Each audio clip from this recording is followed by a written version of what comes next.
আন্তর্জাতিক ম্যাচে সাকিব আল হাসানের ৬৭ উইকেট পূর্ণ হয়েছে। আজকের ভিডিওতে দেখে নিব সাকিব কোন দলের বিপক্ষে কয়টি ম্যাচ খেলে কয়টি উইকেট পেয়েছিলেন। এখন পর্যন্ত জিম্বাবুয়ের বিপক্ষে ৭০টি ম্যাচ খেলে ১৩৪টি উইকেট নিয়েছিলেন। ওয়েস্ট ইন্ডিজের বিপক্ষে ৪৮টি ম্যাচ খেলে ৯২টি উইকেট পেয়েছেন। শ্রীলঙ্কার বিপক্ষে ৪৭টি ম্যাচ খেলে ৭৬টি উইকেট পেয়েছেন। নিউজিল্যান্ডের বিপক্ষে ৪৩ ম্যাচ খেলে ৭০টি উইকেট পেয়েছেন।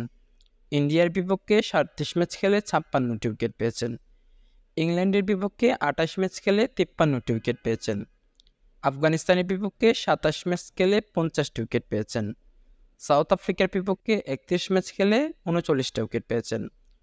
পাকিস্তানের বিপক্ষে ৩৪টা ম্যাচ খেলে ৩৭টা উইকেট পেয়েছেন। অস্ট্রেলিয়ার বিপক্ষে ২০টা ম্যাচ খেলে ২৯টা উইকেট পেয়েছেন। আয়ারল্যান্ডের বিপক্ষে ২৪টা ম্যাচ খেলে ২২টা উইকেট পেয়েছেন। নেদারল্যান্ডসের বিপক্ষে ৭ ম্যাচ খেলে ১১টি উইকেট পেয়েছেন। ওমানের বিপক্ষে ২ ম্যাচ খেলে ৭টি উইকেট পেয়েছেন। স্কটল্যান্ডের বিপক্ষে ৫ ম্যাচ খেলে ৬টি উইকেট পেয়েছেন। আদার্স ১৩টি ম্যাচ খেলে ১৮টি উইকেট পেয়েছেন। টোটাল ৪৩৬ ম্যাচে ৬৭ উইকেট পূর্ণ করেছেন।